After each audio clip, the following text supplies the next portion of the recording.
What is going on, everybody? This is episode 9 of the Standing Room Only podcast with Goose and Healy. If you guys don't follow the social media for the podcast already, I'd recommend doing so on Instagram and Twitter, SR Only Pod. You can follow us on social media as well. You can find me at the Healy6. Then you can find Goose at iGoose with 4 O's. Don't ask him why. Don't ask why. Just follow your boy. But we are also on YouTube and Spotify. If you didn't know, Standing Room Only podcast, pretty simple. YouTube, go ahead and subscribe. We upload usually the following day. During the afternoon. During the afternoon on Wednesdays. We have a special this week for the holidays, for Christmas. Tomorrow, Tuesday being Christmas Eve. We decided to go ahead and record today, Monday night, so the eve of Christmas. Christmas Eve. Yeah. So go ahead, make sure you subscribe to our YouTube, Spotify, download, show some love. We'll show some love back. And also, ask questions that you get throughout the week. We don't mind answering them on the podcast. You could bring up a topic that we didn't think about. And since you guys are the listeners, you get some answers that you want. Yeah. I mean, we follow pretty much most sports. If you ask me about hockey, I may not have input. If you ask me about NASCAR, all I know is they make a left turn. So besides that, basketball, football, baseball, which there's still a lot of baseball going on, even though the season ended. Yeah, it's been wild. It's been definitely a wild season. Good thing for me this week, I don't have to wear the cheese head. I know. I was disappointed. I thought for sure it suits you. You look good as a cheesehead. I'm good, man. I'm good. I wore it once. That's probably the best you'll get out of me. But yeah, we'll start with baseball this week. White Sox signings. They got plural. Yeah, Gio Gonzalez and Dallas Keuchel. Gio is a 1-year, $5 million deal ish. And then he has an option for $7.5 million. Mm-hmm. Dallas Keuchel, 3 years, $55 million, with a fourth to make it 75. So that fourth year would be $20 million.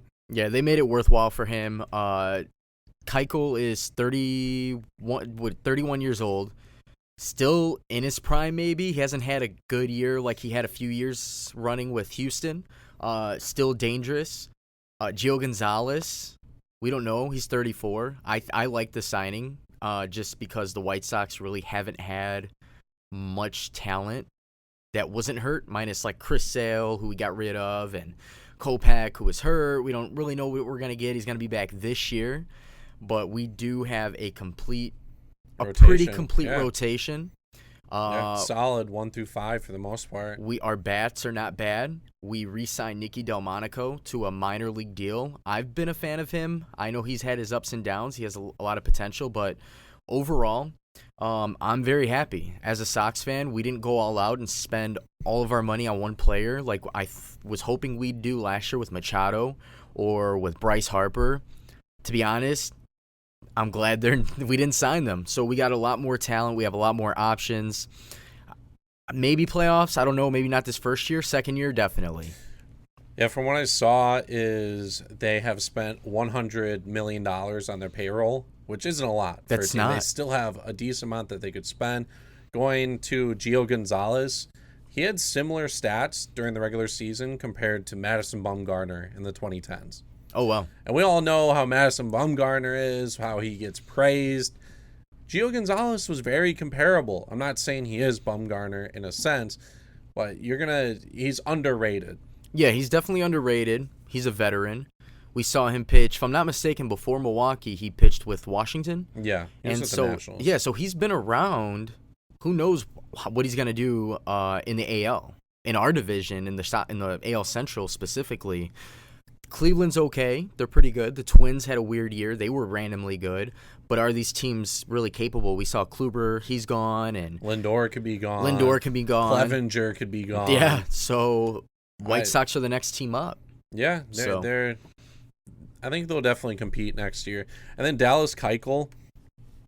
I like the signing of him. He's known as he doesn't strike out a lot of guys. What he's known for is ground balls. You know what team sucks at fielding ground balls? The White Sox. Their infield, their defensive run save for Abreu, Moncada, and Anderson, all in the negatives. Yeah. So if they don't get their defense better for next season, like that could backfire with Keuchel. He gets outs by forcing the players to put it in play. He's not the guy who will blow 100-mile-per-hour fastball by him. So it's going to be an all-team effort for him to succeed. Yeah, and you want that out of a pitcher. Historically, there's been some good pitchers. One I think of, Greg Maddux, was a great ground ball pitcher back in the day. ERA was always low. If you walk somebody, chances are he's going to get the team to flip too. Like you said, the Sox problem, Tim Anderson, if it wasn't for his bat, he would be on the block. There's been rumors of him being on the block previously. Yeah. His bat is really good though. This past year it was. This past year, yeah. And it made up for it. So I think they'll be third in the AL Central. I don't think they're as good compared to the Twins and Indians right now. If they make some moves or they overperform, I could see them getting the 2 spot in the Central, maybe even snagging that first spot. I still think it's the Twins and Indians though up at the top. Yeah, currently the way it stands, they've overperformed from what I thought they would do this past season. If they can inch closer to a 500 team the following year, it's progress at that point. You're going to work your way up. I don't know if you already saw Hyun-Jin Ryu. Yeah, $80 million to the Blue Jays. Yeah. Weird signing. They aren't a contender. They aren't close to being a contender. I guess they just offered the most money, and they're going to the most he can get? $20 million a year? I guess maybe for his age. Maybe, and his health. And he also had the Dodgers bats to kind of help, solidify some of his victories there. So now he's going to the AL East, which you got the Red Sox who hit, you got the Rays who hit, you got the Yankees who are sick. I don't see that being well. Maybe he just went to where he got paid the most. The Blue Jays, they're still a few years away from being anything. So by the time he's done there, it didn't seem like a good signing for the Jays. They're gonna get a good pitcher, but in a sense, what's that gonna do for him and the team? It doesn't make any sense. No, they just added $20 million to their payroll. Yeah. So pretty much. So that was pretty much, I think, all the signings from this week. So we have Hyun-Jin Ryu. The White Sox spent a little bit more money. We still have a few notable free agents still on the market. Josh Donaldson is still out there. We have Marcell Ozuna, Yasiel Puig, Nick Castellanos, who the Sox are still looking at, the White Sox. Yeah. That would be a huge bat. I don't know where he would play because they currently have Mazzara. They have Eloy. I don't know. They could storm. He wouldn't play. I feel like he would play the outfield. I don't know how his fielding is compared to the other guys on the White Sox, but he played in the NL with the Cubs. So coming back to the AL, we have the option for the DH. So he has played third base at some point in his career. So maybe Moncada goes back to second. I don't know. If they sign him, I expect a trade to happen to free up a spot on the team. Maybe that's when McCann goes, because James McCann's technically their DH at the moment.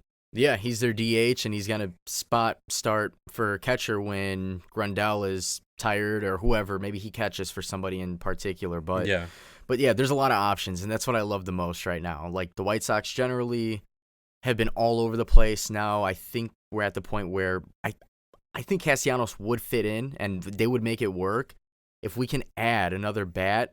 Because, the pitching isn't the best. It's better, but we still need to put up those runs. Yeah. And I think Castellanos, did he end up leading the league in doubles last year? He was something. He was up there. He was at 50-something. Yeah, when doubles. he joined the Cubs, that's all he was doing in Wrigley. So for somebody who likes to swing the bat, batting average was up there. Extra bases, it's huge, especially when we do have guys like Eloy, who does strike out quite a bit. Moncada does strike out. Moncada picked it up this year, but we want to be able to get those bats swinging and somebody who can just put the bat on the ball. The White Sox, they're definitely a team this year that I'd be down to go to a game. If they're facing a pretty decent team, normally it's I only go to see specific teams. Yep. Now it's like, oh, it's a random day, $15 tickets. Sure, I'll go see the Sox because they have a decent team now. Yeah, we'll see if those $15 tickets start, or when they start to hit the Ticketmaster or whatever, StubHub. Usually they start off super expensive. Give it 2 weeks. Sox fans are like, okay, it's another year for us. Nobody goes to the game. I think I went to a game for $6 one time, a couple times last year. So yeah. But either way, it's cheaper than going to a Cubs game. And I mean, if you like the game of baseball, there's a lot of talent right there. And then who knows? Maybe somebody comes into town. Maybe the Yankees. I've never seen the Yankees play. That'd be pretty cool to go see. Or like the Angels. Or the Angels, yeah. Like the Trout. Cubs, you only see, what is it? With the Cubs, you see 20 teams a year come to like Wrigley. So like the other 10 you don't ever see, and you have to catch at the White Sox park. Yep. So not a bad day to like go to the ballpark. We'll have to see the prices. I remember when the White Sox were good, the tickets still weren't expensive. It didn't fill up too much. I think it's just their location. It's definitely the just location, the fan base. Yeah, well, with Wrigley, it's a tourist attraction. Exactly, especially with what they did around the stadium. I think it looks beautiful. I'm glad they did what they did. And all the bars. Obviously, we know about that. I don't remember a lot of the times, but we know about it. If you know, you know. Yeah. So, you know. But yeah, so I'm excited for the baseball season. Obviously, we do have a few months, but time flies, and we'll be here before we know Once again, we have more baseball news, so I'm still waiting for the day we don't, but I don't think that's going to happen. No, I don't think so. So, but that's pretty much it for baseball. One of the things I texted Healy a couple days ago, I was wondering, like, let's switch it up. Let's add a little segment here. So, being that we are from Chicago, don't pay attention to the Packers hat. I just so happen to be blessed at birth and was raised a Packers fan. Who are your top 5 Chicago pro athletes of all time? We're gonna give our lists like. I want to do a countdown. Okay. So you could do yours. We'll each go 5, 5, 4, 4. Let's do that. So, you can kick it off. All right, number 5. There's so many great players that have played for Chicago. A lot. They've had great football teams in the past. They've had great Bulls teams in the past. The Cubs and Sox, they've had great players, but like compared to the greatness that we've seen in Chicago, not a lot make it. Number 5 might be a little biased because I've seen them play, and like I might. Like, you could probably choose, like, another linebacker. I'm going with Brian Urlacher. Okay. Number 5, all time. He was just there for 10-plus years. Solid player. Hall of Famer. He was nominated for the NFL 100 list. I don't think any of the Bears got in for the linebackers, like Dick Butkus or Mike Singletary. Like, in my eyes, Urlacher, he had coverage. He would go in for the sack. He was a great leader. He was a big dude out there. When he would get interceptions, and I'm pretty sure he picked off Brett Favre quite a bit in his career, just watching him run, you're like, nobody get in front of him. Because that is literally, he ain't the fridge. He's not William Perry. Mm-hmm. But he's a big dude trucking. Yeah, don't pass it his way either. Now, like, I'm glad I got to watch him growing up. Kids nowadays, they just know him as the guy in the billboards going towards O'Hare. Yeah. With the Restore ads. You know what? I'm glad he had a really good career, and now he grew his hair back, so he definitely earned that number 5 spot.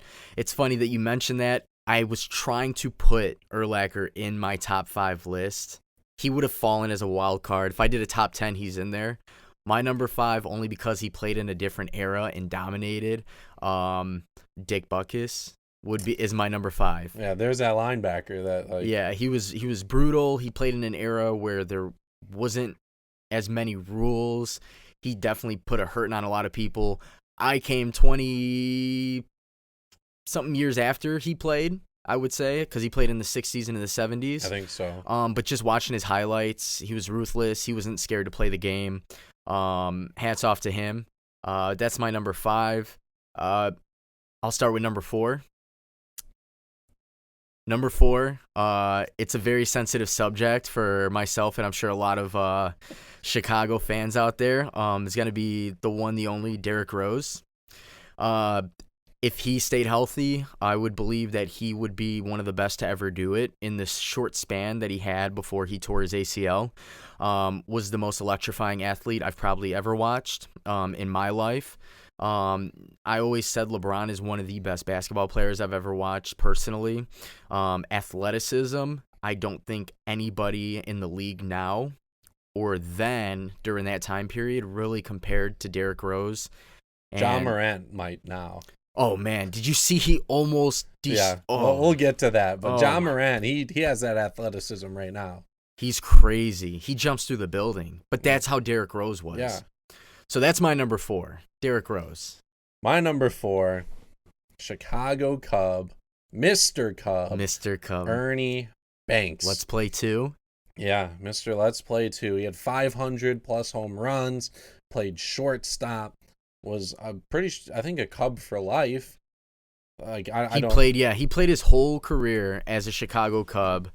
Ernie Banks to me is not only one of the greatest Chicago pro athletes, he's one of the best to ever do it. Yeah. He played in a time in which obviously adversity he had to face, and he is Chicago. Yeah, he's Mr. Cub. He's like the number one person in Cubs history. Yeah, there's Sammy Sosa who hit like 600 homers, but nobody did it as well as Ernie Banks. And like I said at the beginning, it's hard to include baseball players because of how rich the football and basketball teams had for talent. Yeah. Well, I could not leave him off like the top 5. I had to include him in there somewhere. Yeah, Ernie Banks, like you mentioned, Sosa, that was like another one, like my Urlacher, like he would be in my top 10, despite the corked bat, despite that he may have been doing steroids with the rest of the league. He was pretty good. Definitely didn't make my top 5, but yeah. So, who is your number 3? Number 3. It's got to be number 33, Scottie Pippen. Scotty. Like, people, like, he gets not as much credit as people give him because of playing with Jordan and everything. He still has 6 championships. He still is a top 50 NBA player of all time. He's one of the best defenders. Yeah, super great defender. Like, yeah, maybe Michael Jordan could have won a couple championships without him, but he was just so good in the accolades that he has.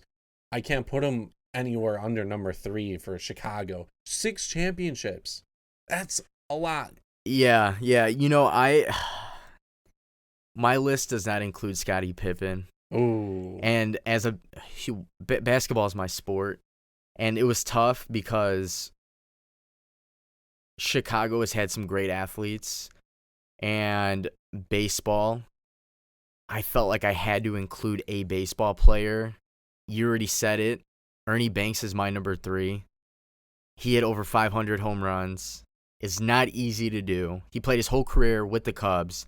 Not easy to do. Obviously, they're not a winning franchise. If I had to redo it or have a top 10, Scottie Pippen's up there. Personally, don't think Michael would have won as much as he did without Scottie Pippen. That's my personal opinion. I do believe he is one of the greatest athletes that we have seen in Chicago. I kind of regret my top 5 maybe not having Scottie in there. Scottie, if you watch, I'm sorry. You're a legend. So Ernie is my number 3. My number 2, one of the best backs to ever do it, Mr. Sweetness. Walter Payton. I mean, the Super Bowl run that they had, the playoff runs that they had with Walter Payton, the way he ran, his elusiveness. He wasn't afraid to put his head down, his shoulder down into other defenders. The way his hurdle game was just, he was like, he'd be a 99 in Madden for a couple years. And 5th all-time in touchdowns. Was 4th until Peterson just passed him AP recently. Definitely just passed him. AP, I feel like maybe played longer. AP's been playing forever. That guy's a freak of nature. He's a whole different topic. He's definitely one of the best to ever do it. Walter Payton, he did it in a time when, they had one of the best defenses, and then here's the offense. Okay, Yeah. It's just whatever. They go They out didn't there. have a And good quarterback. they didn't. They had Jim McMahon, who was okay, I guess. But Walter Payton definitely is number 2 to me. Sweetness, rest in peace to a legend. But yeah, he's my number 2 as well. there we go. You can't put him below number 2. He is the best Bear to ever play in Chicago. Hands One down. of the best athletes Chicago's ever had. He has that Super Bowl accolade. He has like all the yards that he ran before. Has to be top 10. I can't give you an exact he's number. for sure top 10. He's almost as good, and it's tough. It's debatable. Best running back of all time. He's in the NFL 100 Yeah, team. Barry Sanders was probably the best. He just didn't play long He didn't enough. play long enough, but Walter Payton was damn near as good as him. Maybe not as elusive, but Walter Payton was great. He could move. He could truck people. He had it all. He was like an all-around back. Just give it to him. And then number 1, I think we all know where this is going. Should we have done this top 5 without him on the list? Does it count? Does it count? You know what? He's my number 1 too. Michael Jordan. MJ, the GOAT, the man, the myth, the legend. 6 NBA championships, 5 MVPs. He has 2 3-peats. a defensive player of the year. Oh, yeah. He was on the first team all-defensive team like 7 times or something in a 10-year span. He was ridiculous. And I saw a 10-year span. He was the scoring champion in all 10 years. He was nuts. He leads the NBA in career points per game. What is he at? He's over 30. 30.1. 30.1 career average. Him and Wilt Chamberlain both have 30.1, and I think he is like 30.1 something and higher than Wilt. Yeah, and you got to think, he played in Washington where I think he only averaged 20 points a game. Yeah, that hurt it. So He still dropped 50. Yeah, he did. He was great. Michael Jordan, definitely one of the greatest to ever do it. Is he LeBron? That's a joke. I don't want to have this debate. Not yet. But definitely one of the greatest athletes we have ever seen, ever in the history of sports. You never bet against Michael. Michael was almost like the sure thing, like Tom Brady and Bill Belichick is in the NFL. Yeah. That's the top 5 wild card notables. I would have thrown Greg Maddux up there because he was pretty damn good for Chicago. He didn't really play. I think he might have went in as like a Brave for like a Hall of Fame. You think so? Yeah. He played a lot of his years with the Braves.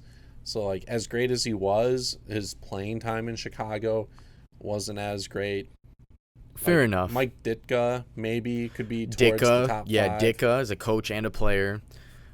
Artis Gilmore, or was that Artis Gilmore for the Bulls? Oh, way back in the day. Yeah. Yeah, way back in the day. He could probably be like another one. You're telling me the White Mamba is not in the top 5? No. Brian Scalabrine. Like Frank Thomas could have been like a Frank notable Thomas, top 10. Yeah. There was just the White Sox history. They've never really. Frank Thomas is like their most accoladed player. Oh, hands down. Yeah. And even so, it just doesn't compare to like the greatness of like the top 5 we had to include. Maybe top 10. Top 10 for I think sure. he'd be towards the bottom of the top 10. No discredit to him. Yeah. It's Apparatio would be like close to the top 10. But it's just hard. Like you said, with baseball versus basketball and football, athleticism is on display for those sports versus baseball. And like Gale Sayers too. Gale Sayers, yeah. One of the Gale best Sayers, one of the running best to ever backs, do it. Mike Singletary. So, yeah, just hard to include. But top 5, I think we have 3 people for the same pretty much. did you say Derrick Rose? I had Ernie Banks 4. You had him 3. You included. I think we both had Jordan, Banks, and Payton. Walter Payton, yep. And you included Rose and Dick Buckus. Yeah.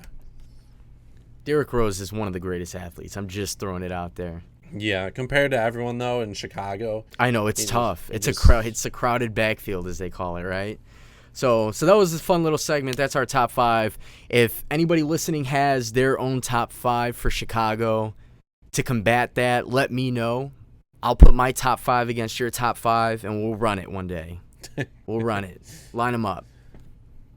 So, but that's pretty much We're on to Football, the NFL. which the Packers are up 23-10 with 2 minutes to go. Vikings Sounds like a have the ball. victory. Sounds like another division title for Green Bay.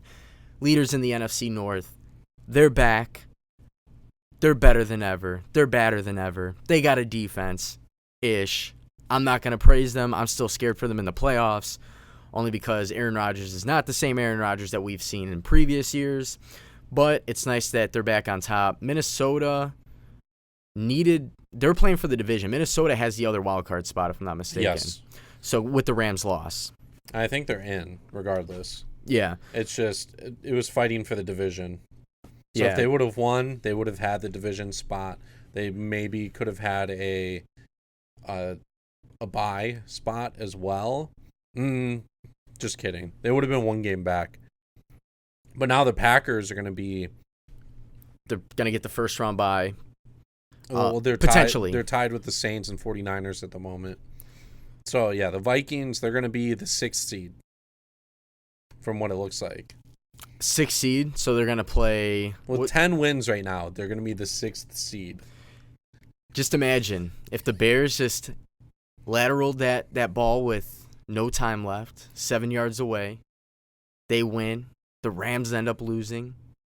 And Vikings lose. And then they beat the Rams early on in the year. Yep. They lost like 16-7 or something, 16-3. Another year where you just think of the games that they could have won. I feel bad for Chicago fans. And I'm not saying this to like talk any type of shit against Chicago teams because I'm a Packers fan. I truly, wholeheartedly feel bad for Chicago. Major market, spend a lot of money, and I mean, we see it every year. I just wish once in my lifetime a team could have a long window. Like not as long as like the Patriots or like the Spurs or like the Lakers where they're just always in contention. A dynasty. But give me at least more than like 3 years in a window. The Cubs, they won the World Series. They've been garbage since. The White Sox, they won the World Series. They didn't do anything. The Bears, they're good. They made that Super Bowl. They were bad. And now they're good again. And all of a sudden, they're just bad. I think the Bears, their future is bright, though. As long as they have that defense. I mean, the defense is good. Coach Nagy needs to... Well, money is going to be an issue starting like next year. Yeah. Or even this year. Yeah. Well, we'll see what they do. I mean, it's not like that lineup, that roster that they have should win. Yeah. They should win, as it is. Bad play calling. Mm-hmm. It's... And then the Bulls, they haven't had like a really strong window since Jordan left. Yeah. They had that Rose era, but then LeBron was in Miami. Like, the only one, the Blackhawks. They won the Blackhawks. Yeah, no, that was a small little dynasty that they had going. 5 years. Yeah. But I don't watch hockey. I enjoyed it because I was able to like watch the playoffs and like be involved. I was like a bandwagon, if you want to call it. I was all on the bandwagon. I'm a bandwagon Hawks fan, hands down.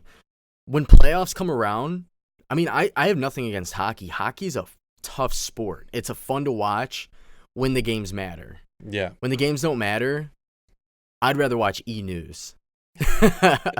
Yeah, I just don't watch them. So, like, yeah, it's cool that they got the window, but I'm not going to count that as one of the windows.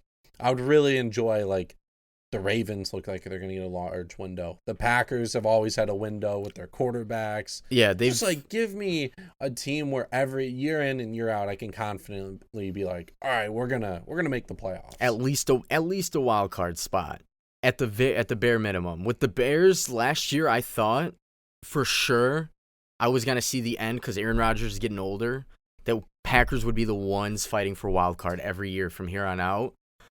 Because we never had a good defense, and then finally we got rid of Mike McCarthy. Was it a little soon towards the end of the season? Whatever. Business is business.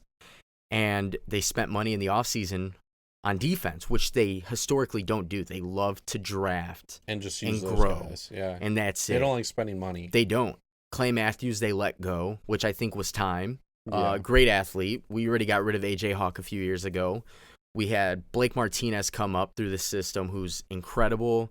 Zadarius Smith, Preston Smith. We have Kevin King, their young defensive backs. I'm excited because this Packers team kind of reminds me of when they won the Super Bowl in 2011, when they always gave up big plays, but they also turned the ball over. They forced turnovers, and that's what we're seeing more so this year from them. And what we saw already tonight, we were watching the Packers game. Kevin King had an interception that led to a touchdown. Yeah, big score in the game. So Packers just got the ball back. They're about to run the clock out. So Packers, it says right now the Packers are in the wild card round, but that's because their game's not done. I'm pretty sure they have that seed over the Saints. Did they beat them? They didn't play. Oh. I think it's going off conference record, so the Saints have one more win. So, because last week it was Packers ahead of them. Gotcha. But yeah, so NFL, I mean, we're coming down to the final week. Yeah. We didn't really talk too much about the Pro Bowl. I don't care too much about the Pro Bowl. I don't care about it. I think it's dumb. I don't know. Lack of a better term. It's stupid. You're gonna see half the team just not even playing the Pro Bowl, and then all these random guys will get involved. There was a game where a punter got lit up By Sean Taylor. Sean Taylor. Rest in peace to Sean Taylor. That dude was incredible, especially for that. It was just thinking about it right now. That punter, I think he popped back up and was like, good hit. Yeah. But you know damn well, on deep down, he's like, dude, I did not come to Hawaii for this. Yeah, Pro Bowl, I don't care about. Every year it seems like they have a new record for most people who make the Pro Bowl. Yeah. Just because injuries, and now that they do it before the Super Bowl, like the Ravens have 12 guys. If they make the Super Bowl, it's 12 subs right there. Oh, yeah. Yep, 12 subs on the AFC. You're going to have some guys from the Bengals probably on there. We all know they're horrible. Yeah. Yeah, so I don't care about the Pro Bowl ever. Baseball, now that the All-Star game doesn't count, it's still fun to watch, but it's you can't really not try in the All-Star game for baseball. Because it's a dead smack in the middle of the season, and there's that break, and it's, I don't know, Well, it's historic. That, like, you're only playing like a couple innings, but also in football, you can go 50%. Oh, they always in baseball, you can't. You can't just be like, all right, I'm going to throw you a 65-mile-per-hour fastball. No. And when you hit, you aren't just going to be like, all right, I'm just going to swing at like half speed. It's just not possible. It's like playing growing up. When you're playing baseball with your friends in the backyard, you're going hard regardless. It's baseball, especially when you're on the defensive side.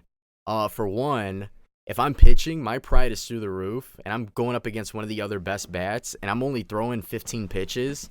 I'm going to give you my best stuff. So, but nothing beats the All-Star games like back in the day when it only mattered for like 10 years. Mm-hmm. Who robbed Barry Bonds of a home run? Torrey Hunter? I think so. Torrey Hunter robbed him. Like, that was when it was good. Now, yeah. But anyways, these All-Star games. Baseball's going to be the best All-Star game just because of how much talent is in it. And then also, you have to try. You're going to get full effort out of everyone. Basketball is the second best, but they don't try. They score like 140 each. You just see layups and dunks the whole time. Yeah, it's almost like pointers. Yeah, they're there to put on a show. I like more so the skills competition. It's usually a younger talent, and they do it. And dunk contest it's on and off. Because for a while, it was like, I don't even want to watch the dunk contest. But then we saw Zach LaVine and Aaron Gordon. And like maybe Ja Morant will make it. That'd be pretty cool. The struggle with the dunk contest now. Originality. It used to be sick. Yeah. Originality now. So like every dunk has been done. The human body, like we've seen like what it can do to its max. And there's like only a certain amount of dunks you can do. Now, when we're seeing repeat dunks, it's like when it originally happened, it's like, oh my God, give him a 50. Now it's like, all right, give him a 42. Like the effect just isn't there. Yeah, like just because we've already seen it. Jordan jumping from the free throw line at the time was like, wow, he just jumped from the free throw line. Now you're like, all right, it's 2019. Athleticism's there. Like, I want to see you parachute out from the rafters and do a triple backflip and through the rim, and maybe you'll get a 50. And since like there's not too many dunks that can happen, all these guys' dunks are like so complex, and it takes them like 7 tries to do. And then like after like the first and second, you're just like, all right, I know what you're doing. Like, just put it in the basket. Just do it, Nike. But yeah, so not to fade away from football, this spiraled off because of all-star games and how horrible they are. That's why last week we didn't touch base on the Pro Bowl when they announced it. Congrats to everybody that did make it. They deserve it. Cool. We don't care. If you care, I'm sorry. I don't care. But yeah, so with the NFL, we're winding down to the playoffs. The playoff teams are set.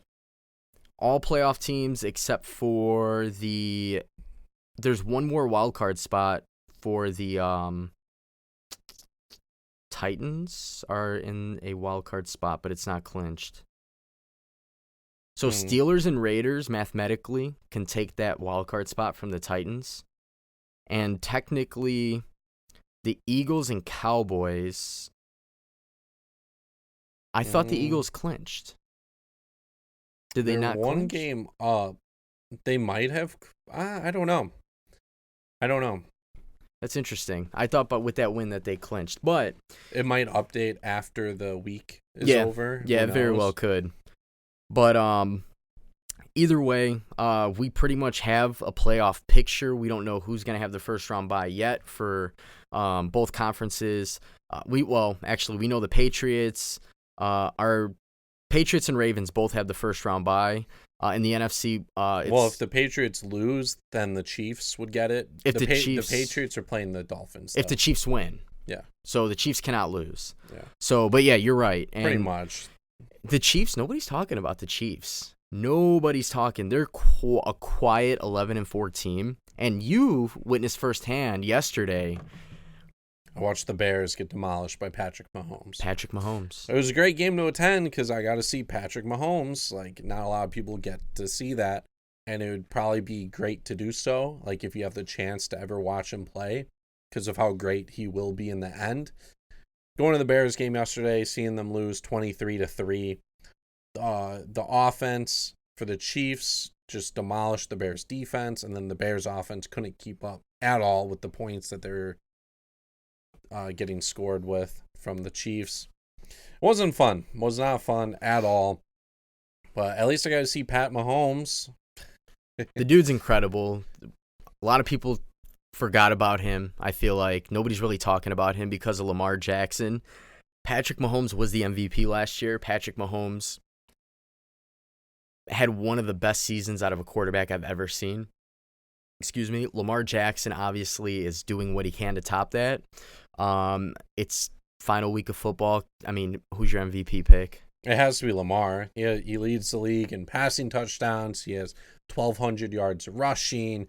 His team's the number 1 seed in the AFC and might finish with the best record in football. He's not going to play this week.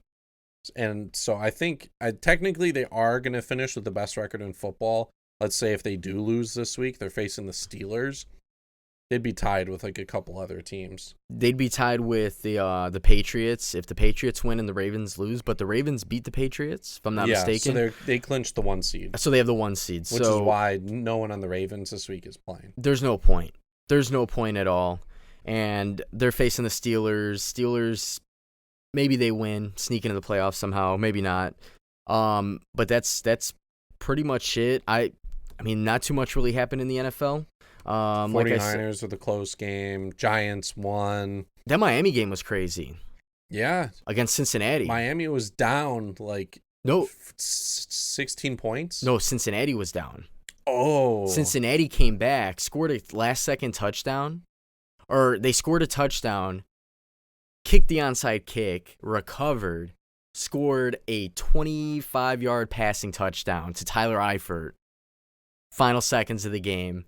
They go for the 2. They get the 2-point conversion. They had 2 2-point conversions. Was it 2? Yeah, so it's funny because I was talking to somebody and you're like, Bengals and Dolphins, like, who wants to watch this game because they're 2 shitty teams? No, the shitty teams are fun to watch. They're so fun to watch because their defenses are horrible. The offenses are kind of sloppy, but they made the right plays. Plus, Tyler Boyd went off for me for the Bengals. So I just want to say I did win one of my fantasy leagues. I'm a champion back-to-back years. So I want to thank all my fans for the support, my team for doing as good as they did for me. I'm going to give them a call after this segment and thank them all each individually. But yeah, there was that. We had Adrian Peterson, we talked about, broke Sweetness's record. They ended up losing to the Giants. Yeah, so he's now 4th in touchdowns, which is cool. Saquon Barkley had a hell of a game. Granted, it's Washington, but I'm glad to see he's kind of doing his thing now. He went off. He had like 189 yards or something yeah, like a couple that. touchdowns. Which, as a Giants fan, you don't want to see that because you want the number 1 pick. And I think by them winning, the Redskins will have the number 1 pick. I didn't realize that. So the Redskins are going to get the number 1 pick. The Giants, though, we'll see. It all depends what they target in the draft. I mean, obviously, I think they have their quarterback for the future, Daniel Jones. I think if they got number 1, they were going to go with Chase Young out of Ohio State. That kid's good. Yeah, and now the Redskins are probably going to draft him. The Redskins, do they need him? They have Haskins. I guess, yeah. He's one of those guys like Nick Bosa, Joey Bosa, like a Khalil Mack type where you just can't pass up on him. Yeah. He will be that key piece The to it the factor. defense. To the defense, yeah. Yeah. So, but yeah, that's pretty much it for the NFL. There's not a whole lot going on. We had Mike Thomas. Yeah, Mike Thomas broke the record for most receptions in a year. We talked about it in one of the podcasts. He had like 111, I think, at the time. This is a couple weeks back. Yeah, and he was projected to get like 10 more over Marvin Harrison. I think he's still on that same pace. Oh, yeah. He broke it with 1 week to go. And I think they're going to play these guys. Yeah, because they're playing for that first round bye. Yep. They're better off doing that, especially that first round bye is going to matter. Wild card teams are weird. Historically, we've seen some wildcard teams come out and win Super Bowls, a.k.a. the Giants a couple times. Yeah, both times they did. Yep. Philadelphia beat Dallas. Dallas put up 9 points.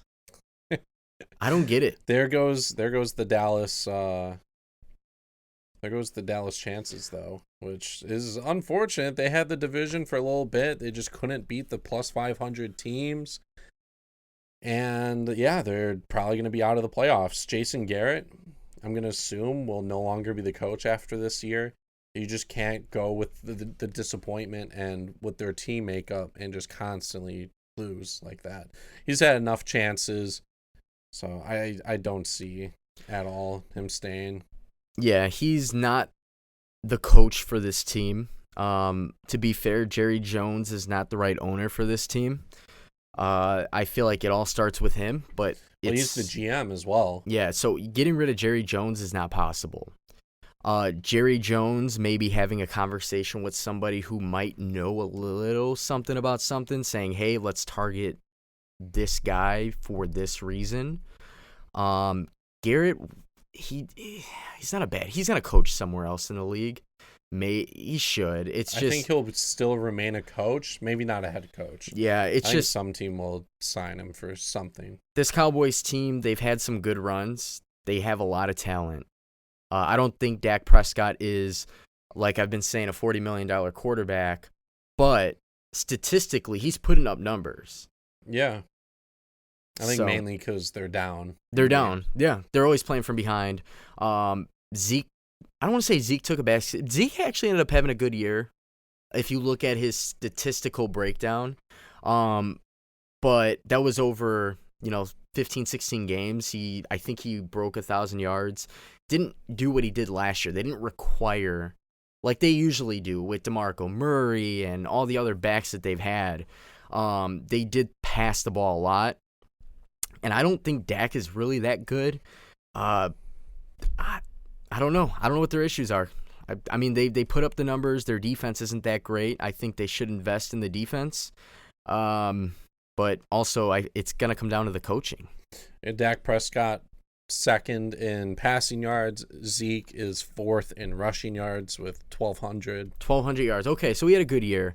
To be fair, Dak is 2nd in passing yards. Like you said, he is playing from behind. Jameis Winston's leading the league, if I'm not mistaken. They're 4,900 yards. Always playing from behind. And they don't have any running backs. So they don't. They have a committee. And he's going to have 5,000 yards on the year. Yeah. Which is nuts. Yep. And this is a guy who, well, he also has like probably close to 30 interceptions. I think he got a comparison to Brett Favre, because Brett Favre was notorious for throwing 25 picks, but also leading the league in another stat category. So I don't know. I like the Tampa Bay Bucks, their passing game. Yeah. Mike Evans, Godwin. They both had 1,200 yards. Crazy. Jameis good Winston, years. 31 touchdowns, 28 interceptions. 28. And how many touchdowns? 31. All right, so he's positive. We got to think about the bright side, right? So, yeah, that's another franchise we haven't seen really do anything in a while. But you saw Seattle lose. That was a huge loss. Yeah. To Arizona.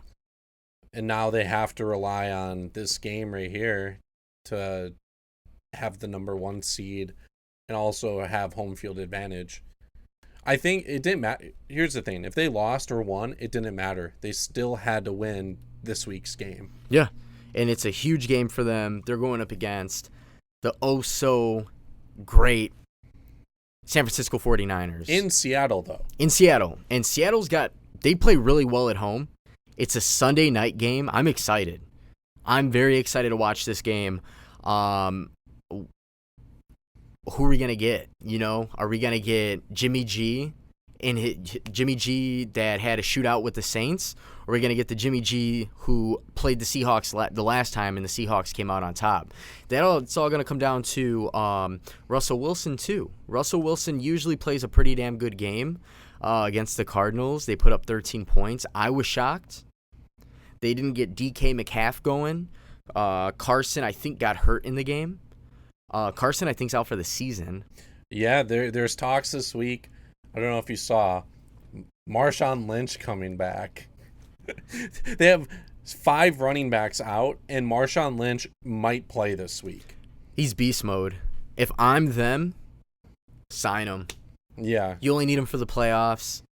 Feed him his Skittles. Yeah, would he be eligible for the playoffs? I'm not sure. I don't know how that works. I don't know how it works either, but supposedly he could play like in this game coming up if they needed him and they signed him. Well, he confirmed. It's confirmed. So he passed. He finished the physical. He confirmed he's signing. Oh my God. And Robert Turbin. Oh, another old running back. Yeah, it's literally a reunion in the Seahawks backfield. I like this. I mean, granted, it's not the same beast mode that we saw 8-7 years ago. He's going to give it his all, and he knows what's on the line. So. Oh, he's a dog. He's a dog. We've seen what he can do. So even if it's fresh. Oh yeah. So hopefully he's been staying in shape. Hopefully he's been stocking up on his Skittles, and it'd be nice to see him come out there. Maybe if he only gets 12 handoffs in the game, 14 handoffs, it only takes one run for beast mode to hit. You know what he does. We saw what he did against the Saints years ago, but their run defense I don't think would matter anyways. Against the 49ers, yeah. They stop like everyone. But who knows? It'll be fun. That will be a fun aspect to watch. Marshawn Lynch is back. He hasn't played in like a year, and he's like, all right, sure, I'll sign again and play for you guys again. I think I'm more curious to see more excited for his post-game interviews. Yeah. I'm just here. so I don't get fined. Good question. Good question. But yeah, I think that's going to be the biggest news with the NFL. So we saw some teams go down. Playoff pictures the same. Pretty much the same. Oakland beat the Chargers. They're still technically in the hunt. Baltimore won. Started off slow. But that's pretty much it there. We can transition and talk a little bit about the NBA. News, we saw the Jazz deal Dante Exum to the Cavs for Jordan Clarkson. I think is a good trade. Jordan Clarkson's still young. He's a good shooting guard. He's a good shooting guard. He's not bad. I know when he was with the Lakers, there was a lot of hype, and he had some good games. He's not a bad guard. And then Exum isn't bad. Exum has had some good games. It's a weird trade. I'm not really sure like what the contracts are there, what the reasoning is. But that's pretty much that. We saw the first trade of the NBA season, and Dante Exum, he's more of a point guard. Yeah. Exum's a point guard. He hasn't really translated into what they wanted him to do. I think who has Conley Does the Jazz have Conley? Michael Conley is with Utah. Yeah, so the Jazz. So I guess that made sense. Get rid of the Donovan point Mitchell guard. will be the small forward. Jordan Clarkson could come off the bench, maybe. Yeah. He's a better fit compared to Exum. Yeah, it adds some more legs, like for the position wise, because Conley's up there in age. I really don't know how many minutes a game he's playing right now. I know that Jazz, they really flourish on being a defensive minded team. I love Donovan Mitchell. I think the dude's a monster. He isn't putting up numbers like some of the other guards in the league, like Harden and Russ and some of these other guards. Those guys are freaks in nature. But I like Donovan Mitchell. Jazz, Conley didn't even play today. Is he? I don't think he's hurt though. I don't know. I'm not too sure. It says point guard was Mitchell, shooting guard was Ingles, small forward was Bogdanovich. Oh, I forgot they have Joe Ingles. Yeah, Ingles, and then Royce O'Neal, and then Rudy Gobert. Oh man, that lineup sounds rough. And funny thing is, they're sixth in the conference, so they're 18-12 right now. Their home record though, they're 11-3. It's pretty good. That is pretty good. Right ahead of Oklahoma City Thunder and Portland. Portland is a playoff team. You know, when we first started the podcast about 2 or 3 weeks in, I was like, man, Portland is tough to watch. Yeah. They turn it around. It's all Melo. Melo is doing it. The guy that I dumped on. You said 10 games? I said 20. 20? I said I would not be surprised if he doesn't last more than 10. And he's at like 16 right now, and they signed him for the rest of the year. They're on a 4-game winning streak.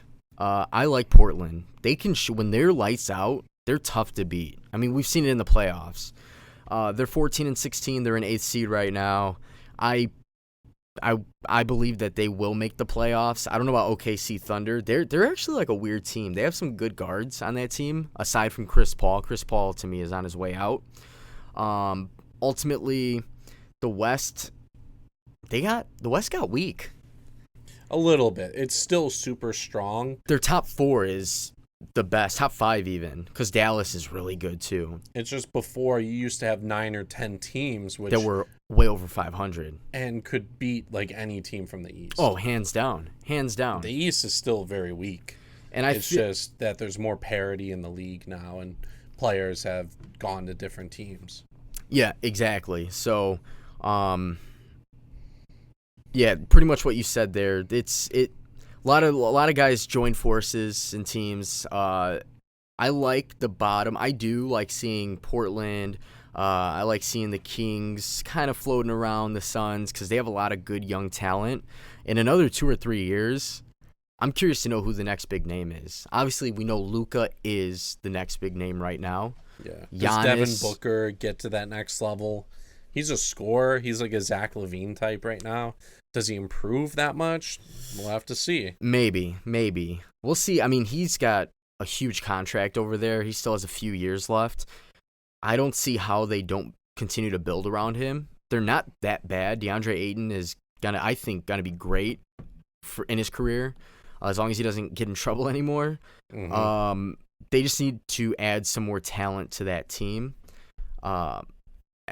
If we look at the standings right now, there was a big game last week with the Bucks versus Lakers. The Bucks beat the Lakers. Giannis was shot lights out. I think he hit like 4 threes. 5 threes from downtown. Which is a career high. There's no way they planned for that. There's no way you planned for that. He was just on fire. He called himself the king. Yeah, I saw that. I mean, as of right now, I don't know if there's a better player in the league. Like, overall wise. Yeah. Nobody can stop him. They are, the Bucks are first in the East. First in the NBA. First in the NBA. Home record, they're 15-2, 9-1 in their last 10 games.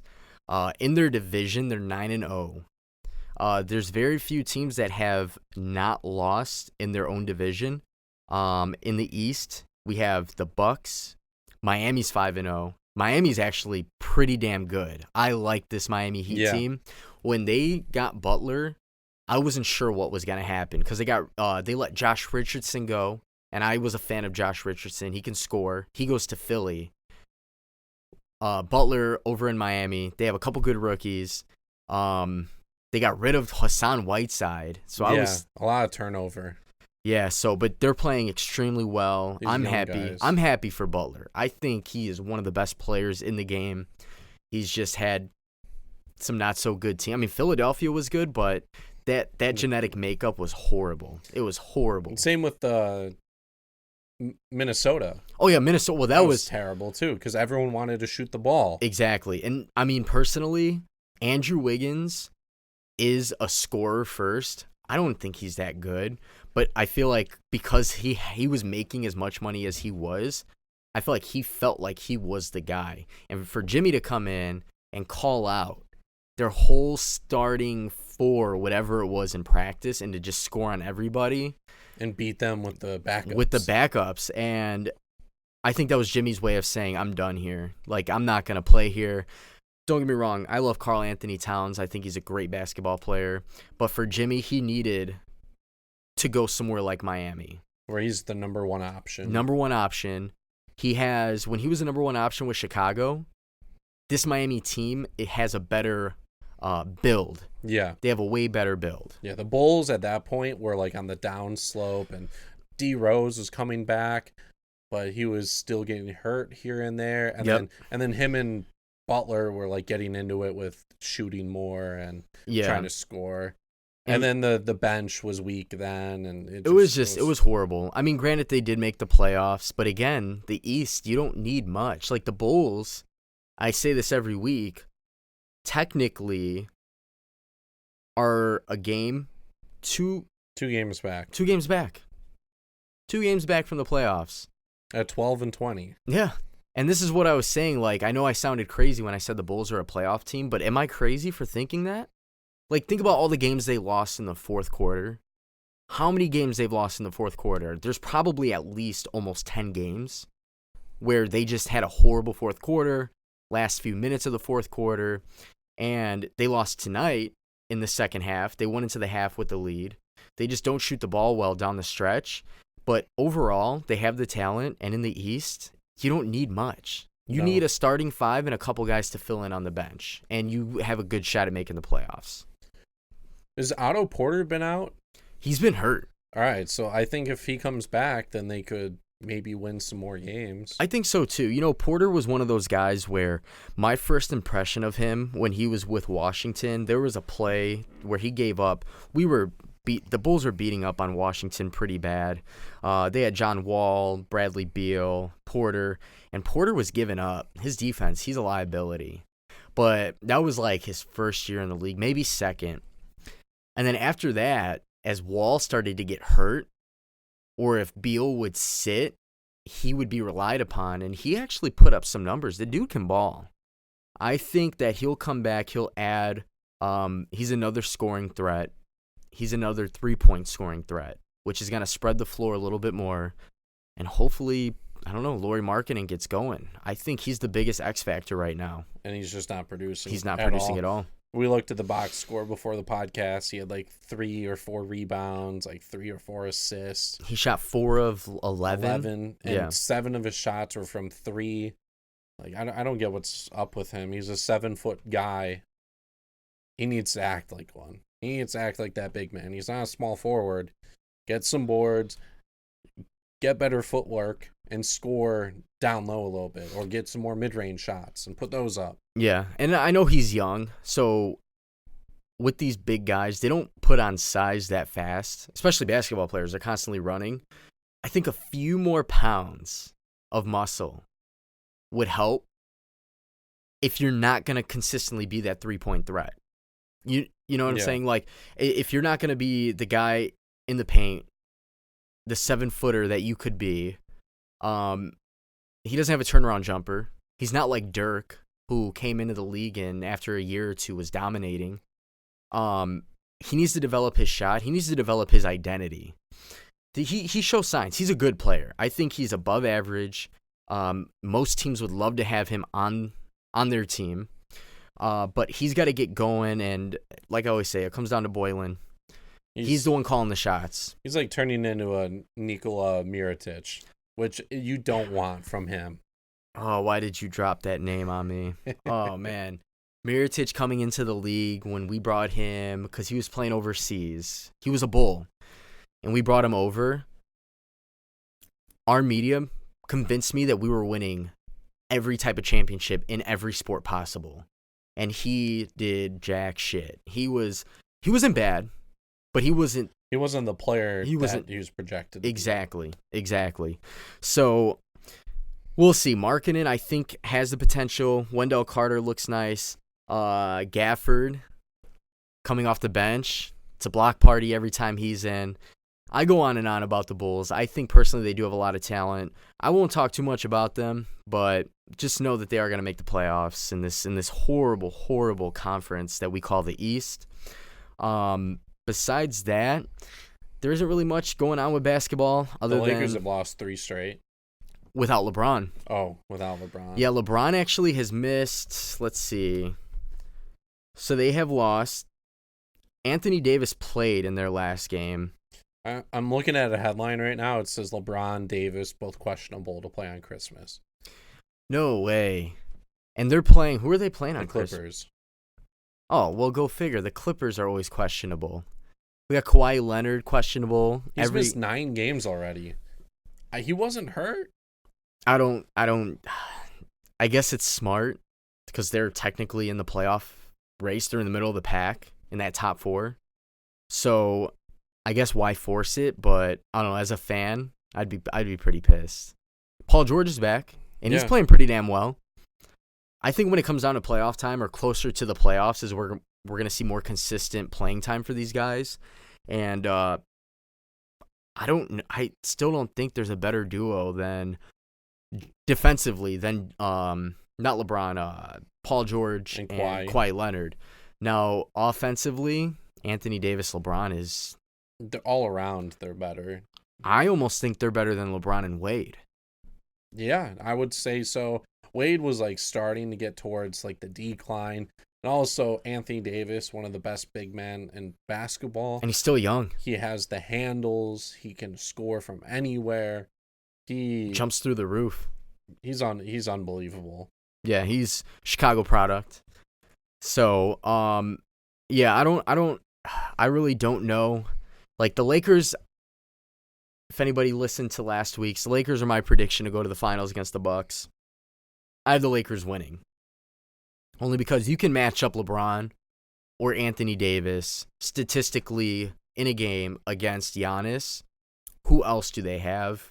Not really anybody else. I would take the Lakers in five games. 5 games. 6. Yeah.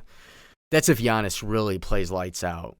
And the rest of the team around him. Exactly. And not taking anything away from the Bucks. The Bucks still have talent around them. It's just the Lakers are so damn good. But yeah, that's definitely my favorite duo to watch right now. I hope that LeBron and Anthony Davis both play. I feel like whichever team decides to say, oh, we're going to sit these guys, the other team is going to follow suit. And I'm just don't care for basketball on Christmas anymore. Yeah. Yeah. The most watched games ever. Yeah, oh yeah, hands down. I mean, that's the only sport that's on. So I personally love watching Christmas games. There's always at least 1 or 2 that's really close. Remember the good old days, Derrick Rose against the Lakers had a game winner. When Kobe was still playing. When Kobe was playing. So those are always fun to watch. LeBron always has the luxury of playing on Christmas. Before it was against Golden State. Now he gets to play the Clippers. The NBA, they know what they're doing by scheduling this way. So hopefully that they do play. Hopefully LeBron's back. Yeah, I think that's their next game is Christmas. Yeah. Because there's no games on tomorrow, so. All right. Sweet. So, but that's pretty much it. That's going to wrap it up. Again, thank you guys for tuning in every week. If you're watching us for the first time, go ahead, download, subscribe, follow us on social media. We are on Instagram, Twitter, SR Only Pod, YouTube, Standing Room Only Podcast, Spotify, also Standing Room Only Podcast. You can find me on Instagram at iGoose. That's the letter I, the word goose, 4 O's. Don't ask why. And then we have Healy. The Healy 6. So Hely and then the number 6 at the end. You can find me on any social media. If you guys have any questions, let us know. Just remember that we forgot to address a question. Oh, we did. Yeah, so we'll talk about it next week. Okay, it'll be on next week's episode. We do apologize about that. But also we can always answer on social media. So we'll put the question up on social media, give our feedback. I think that's one thing that we really talked about that we really want to integrate is staying interactive with social media. So if you guys have questions, we'll post. If you have a question, we'll follow up. We'll share it to the story. Get your friends to follow. We'll show all the love in the world. Eventually, we might even have some call-ins, some special guests. Who knows? Yeah. Who knows? So, yeah, that will do it for episode number 9.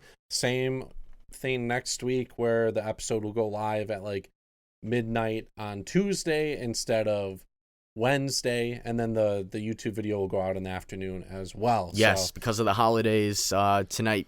Well, tomorrow technically being Christmas Eve, next week, New Year's Eve. So again, make sure you guys tune in. Hopefully you guys have fun holidays, happy holidays, Merry Christmas, whatever you celebrate. This is the time to be around your family and just get to it.